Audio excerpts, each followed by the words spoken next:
Hello friends, मैं हिमांशु नंदवानी आ गया हूं आपके लिए एक नया वीडियो लेकर जिसका टॉपिक है नीति आयोग। जी हाँ, नेक्स्ट 10 मिनट के अंदर मैं आपको नीति आयोग क्या होता है वो भी और इसके ऑब्जेक्टिव्स क्या है वो भी याद करा दूंगा। तो अगर आप मेरा वीडियो 10 मिनट तक देखते हैं तो आपका ये टॉपिक पूरी तरह से कवर हो जाएगा। तो चलिए स्टार्ट करते हैं आज का वीडियो।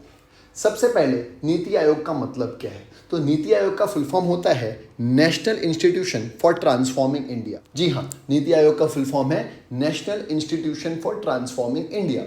अब आपके मन में आएगा सर ये काम क्या करता है? तो देखिए, कोई भी गवर्नमेंट जो होती है उसको पॉलिसीज बनानी होती है, प्रोग्राम्स बनाने होते हैं, प्रोसीजर्स क्रिएट करने होते हैं, तो उनके लिए इनपुट चाहिए होता है। तो नीति आयोग जो है वो गवर्नमेंट को इनपुट प्रोवाइड करती है पॉलिसीज बनाने के लिए, प्रोसीजर्स बनाने के लिए। अब आपके मन में आ सकता है सर ये काम तो प्लानिंग कमीशन ऑफ इंडिया करती ही है। जी नहीं, प्लानिंग कमीशन ऑफ इंडिया को रिप्लेस किया था 2015 में नीति आयोग ने। कैसे? एक कैबिनेट रिजोल्यूशन पास करके। तो वही लिखा है, देखिए, on 1 January 2015 cabinet resolution was passed to replace planning commission with newly form NITI Aayog. तो हम लोग ऐसा बोल सकते हैं कि नीति आयोग क्या है? एक रिप्लेसमेंट बॉडी है प्लानिंग कमीशन की, या हम लोग बोल सकते हैं एक एडवांस बॉडी है प्लानिंग कमीशन की, जिसने प्लानिंग कमीशन को रिप्लेस कर दिया। और ये काम क्या करता है? एक थिंक टैंक का काम करता है। क्या का काम करता है? थिंक टैंक का। दैट इज गवर्नमेंट को इनपुट प्रोवाइड करता है पॉलिसीज बनाने के लिए। तो वही लिखा है, नीति आयोग और national institution for transforming India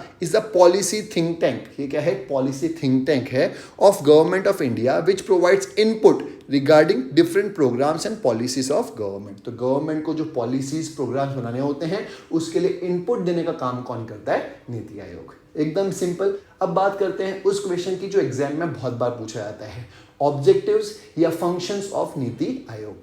तो दिख रहा होगा आपको, objectives and functions of NITI Aayog. First देखिए, एक देश तभी डेवलप देश हो सकता है जब उसके सारे के सारे स्टेट्स डेवलप हो जाए।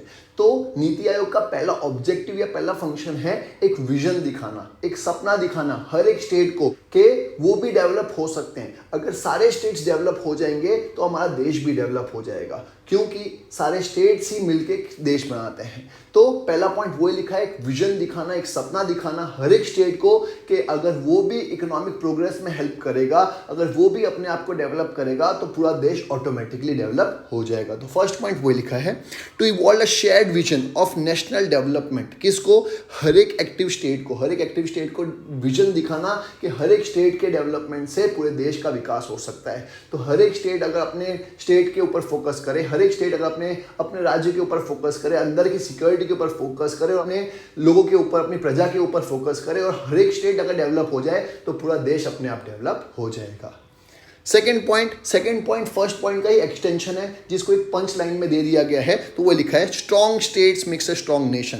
कहने का मतलब हर एक स्टेट को इनिशिएटिव लेना पड़ेगा, एक मैकेनिज्म क्रिएट करना पड़ेगा, हर एक स्टेट को एक पहल लेनी पड़ेगी कि हाँ भाई हम लोग भी डेवलप होंगे, हम लोग भी सिक्योर्ड नेशन बनेंगे, हम लोग भी अपने स्टेट को इतना डेवलप कर देंगे कि हमारा पूरा देश डेवलप हो जाए। तो हर एक स्टेट को एक इनिशिएटिव लेने के लिए सेकेंड पॉइंट में कहा गया है, क्योंकि विजन यही है कि हमारे देश को सबसे अच्छा बनाना, और हमारे देश को सबसे अच्छा बनाने के लिए हर एक स्टेट को कंट्रीब्यूट करना पड़ेगा, हर एक स्टेट को इनिशिएटिव लेना पड़ेगा कि वो अपने स्टेट को सबसे बेहतर बनाए, और अगर हमारा स्टेट सब बेहतर हो गए तो हमारा देश भी बेहतर हो जाएगा। तो सेकेंड पॉइंट वो लिखा है, strong states makes a strong nation. Simple है।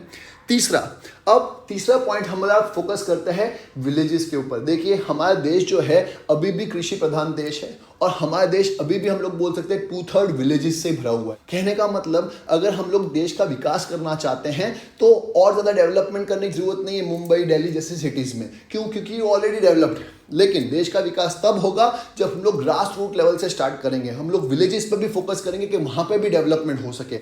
ऐसा नहीं होना चाहिए कि एक सिटी तो बहुत ज़्यादा डेवलप कर दिया लेकिन दूसरी सिटी भी पिछड़ी हुई है। तो ऐसा नहीं करने के लिए हम लोग स्टार्ट कहाँ से करना चाहते हैं? तो नीति आयोग ये बोलता है कि हम लोग स्टार्ट कहाँ से करना चाहते हैं? ग्रास रूट लेवल से, विलेजेस से, ताकि विलेजेस डेवलप हो सके। तो थर्ड पॉइंट किसके ऊपर डेडिकेटेड है? विलेजेस के ऊपर। तो वो लिखा है, to develop mechanism to formulate credible plans at village level, कि हमको प्लान्स क्रिएट करने हैं कि विलेज लेवल भी डेवलप हो सके। फोर्थ पॉइंट जो है नीति आयोग का, वो फोकस करता है नेशनल सिक्योरिटी के ऊपर। आपको पता ही है हमारा देश जो है वो सराउंडेड बाय एनिमी कंट्रीज बहुत ज़्यादा है आजकल। एक तरफ पाकिस्तान, दूसरी तरफ चाइना, नीचे देखेंगे तो मालदीव्स और श्रीलंका के ऊपर भी इन्फ्लुएंस बहुत ज़्यादा है चाइना का। तो नेशनल सिक्योरिटी एक बहुत बड़ा थ्रेट हो चुका है। तो नीति आयोग किस पे फोकस करता है कि हमारे देश की बॉर्डर्स हमेशा सिक्योर्ड रहे, हमारे देश के ऊपर हमारे देश की इंटेग्रिटी हमेशा बरकरार रहे। बांग्लादेश, पाकिस्तान, चाइना, नीचे श्रीलंका और मालदीव्स, इन सब के ऊपर इन्फ्लुएंस चाइना का है ही, जिसकी वजह से इम्पैक्ट बहुत पड़ रहा है हमारे देश के ऊपर। तो हम लोगों को कभी भी ये महसूस नहीं होने देना है कि हमारा देश किसी भी देश से कमजोर है। हम लोग क्लेम करते हैं कि हम लोग वर्ल्ड की सबसे बड़ी डेमोक्रेसी है, तो वर्ल्ड की सबसे बड़ी डेमोक्रेसी को मेंटेन करने के लिए नेशनल सिक्योरिटी एक बहुत बड़ा मुद्दा है। और ऐसी कंट्रीज जिनका मेन मकसद हमारे लैंड की टेरिटरी को कवर करना है या ले लेना है, जैसे चाइना करने की कोशिश करती है, पाकिस्तान कश्मीर पे करने की कोशिश करता है, तो नेशनल सिक्योरिटी बहुत बड़ा मुद्दा है। तो फोर्थ पॉइंट उसी के ऊपर है, नीति आयोग फोकस करता है नेशनल सिक्योरिटी के ऊपर, ताकि हमारा देश हमेशा सिक्योर्ड रहे। पांचवा, to pay special attention to the section of our society that may be at risk of not benefiting adequate from economic progress. देखिए ऐसा है कि जब भी इकोनॉमिक प्रोग्रेस होता है या इकोनॉमिक डेवलपमेंट होता है तो कुछ सेक्टर्स तो बहुत जल्दी डेवलप हो जाते हैं, लेकिन कुछ सेक्टर्स को ग्रोथ का या इकोनॉमिक प्रोग्रेस का फेयर शेयर नहीं मिलता है। तो नीति आयोग फोकस करती है कि ऐसे सेक्टर्स जो बहुत ज़्यादा ग्रो नहीं हो पाए उनके ऊपर ज़्यादा फोकस करना है, उनको ग्रो करने के ऊपर ज़्यादा फोकस करना है, ताकि उनको भी फेयर शेयर मिले डेवलपमेंट का। तो ऐसे सेक्टर्स के ऊपर ध्यान देना है, ये बोलता है फिफ्थ पॉइंट। अब बात करते हैं सिक्स्थ पॉइंट की, to design strategic and long term policies, programme and framework and initiatives and monitor their progress of their efficacy. कहने का मतलब क्या है, हम लोग को लॉन्ग टर्म प्रोग्राम्स बनाने पड़ेंगे।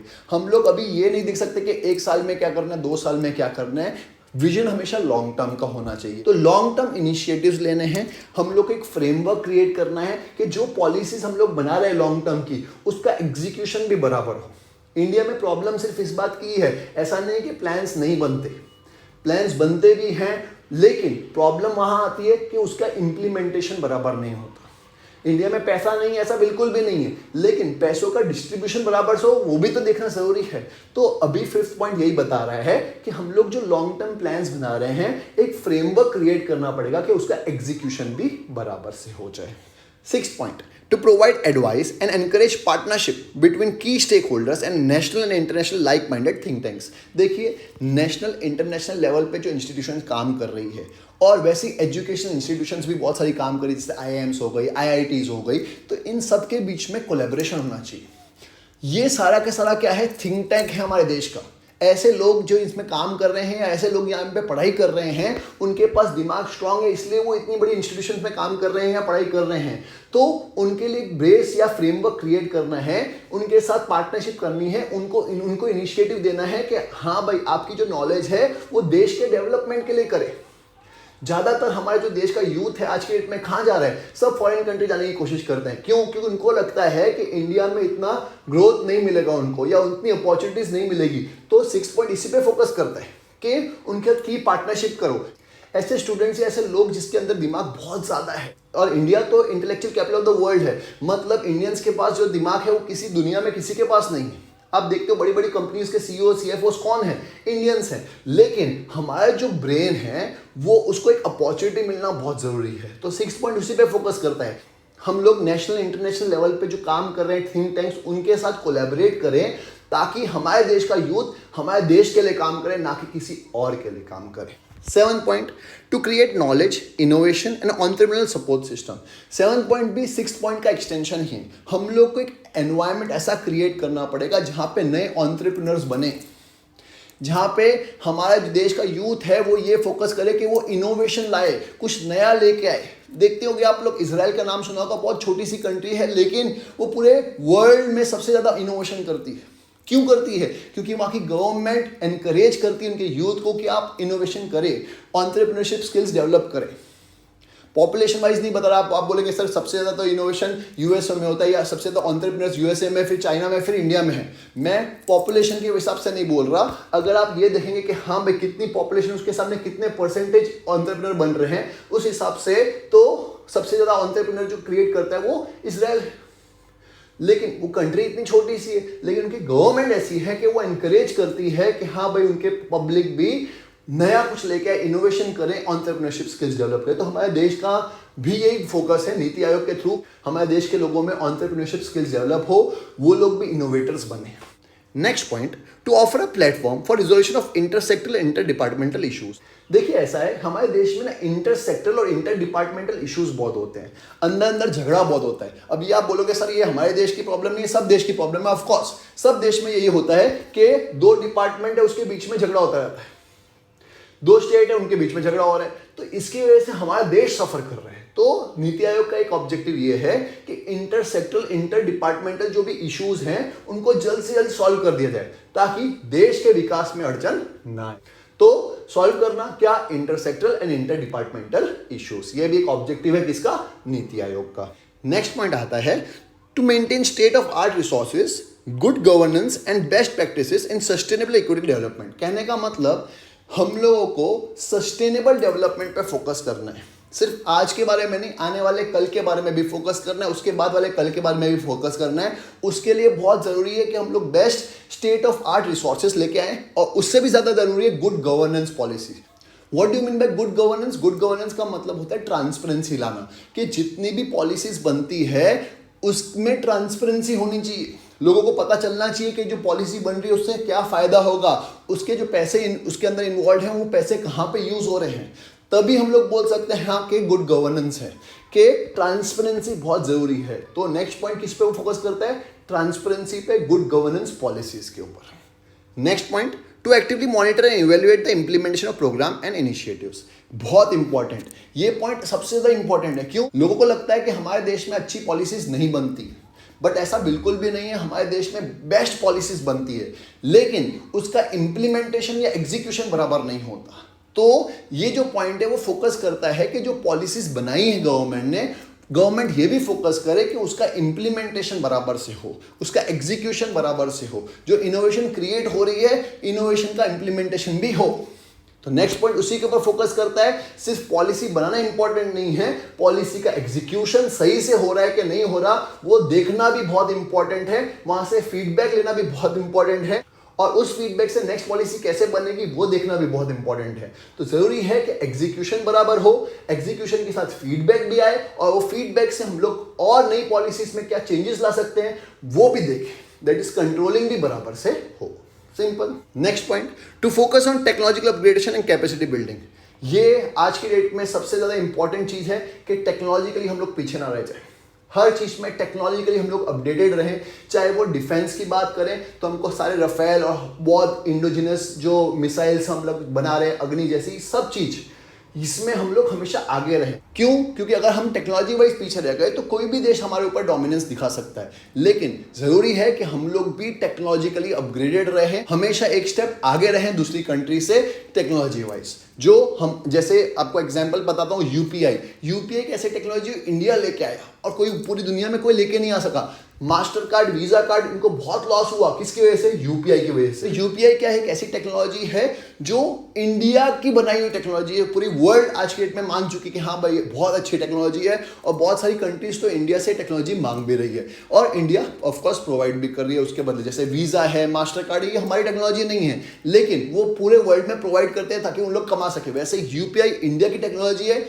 जो इंडिया भी कंट्रीज को प्रोवाइड कर रहा है और इंडिया को रेवेन्यू जनरेट होने में हेल्प कर रहा है। तो टेक्नोलॉजिकली अपग्रेडेड रहना, साउंड रहना बहुत जरूरी है, और ये भी एक ऑब्जेक्टिव है किसका? नीति आयोग का। और लास्ट में अदर एक्टिविटीज एज में बी नेसेसरी। देखिए कोई भी आंसर का एंड तो अदर से ही होता है, तो इसके अलावा ये सारे ऑब्जेक्टिव्स के अलावा भी अदर एक्टिविटीज है, क्योंकि अदर्स की कोई लिमिट ही नहीं होती, ये पॉइंट्स की भी कोई लिमिट नहीं है। तो लास्ट में हम लोग कोई भी आंसर खत्म करते हैं अदर्स के साथ कि हाँ भाई इसके अलावा भी बहुत सारी ऑब्जेक्टिव्स हैं या फंक्शंस हैं, लेकिन जो मेन फंक्शंस है वो मैंने आपको बता दी। मुझे उम्मीद है आपको समझ में आया होगा। अगर आप इस वीडियो को 2 बार और देख लेंगे तो मेरे हिसाब से लर्न भी हो ही जाएगा। क्यों? क्योंकि आपको वर्ड टू वर्ड याद नहीं करना, आप सिर्फ कंसेप्ट समझ लेंगे तो अपने वर्ड्स में भी लिख सकेंगे। मिलते हैं नेक्स्ट वीडियो में नए टॉपिक के साथ। बाय।